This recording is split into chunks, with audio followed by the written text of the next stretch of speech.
সমালোচনা যদি হয়ও সেটাকে মিউট করে দেওয়া আমার মনে হয় এটা একটা ব্যক্তিগত এক্সপ্রেশনের যে অধিকার আমাদের আমাদের আছে তার উপর হস্তক্ষেপ, এটা ঠিক নয়।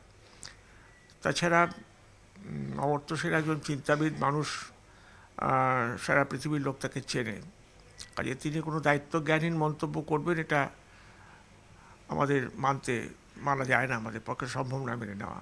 সুতরাং সেন্সার বোর্ড, এখন তো আসলে সেন্সার বোর্ড বলে নেই, ফিল্ম সার্টিফিকেশন বোর্ড আছে বলে শুনেছি। সেন্সার তারা করেন না বা করতে পারেন না বলে তো শোনা ছিল। এখন যদি সেখানে কোনো রকম নিষেধাজ্ঞা আরোপিত হয় সেটা খুবই দুর্ভাগ্যজনক, সেটা হওয়া উচিত নয়। আমাদের দেশে সমস্যা তো অনেক আছে, যেরকম এখন এই গোমাংস নিয়ে একটা পলিটিক্স চলছে, বা গুজরাট সম্পর্কে নানা রকম কথা বলা হয়, বা যাই হোক হিন্দুত্ব প্রশ্নের মুখে দাঁড় করানো হচ্ছে। এগুলো বিতর্কিত বিষয়, বিতর্কিত বিষয় এগুলো থাকবেও, আলোচনার মধ্যে থাকবেই। তাই এগুলোকে আমি মুছে দিতে পারি না।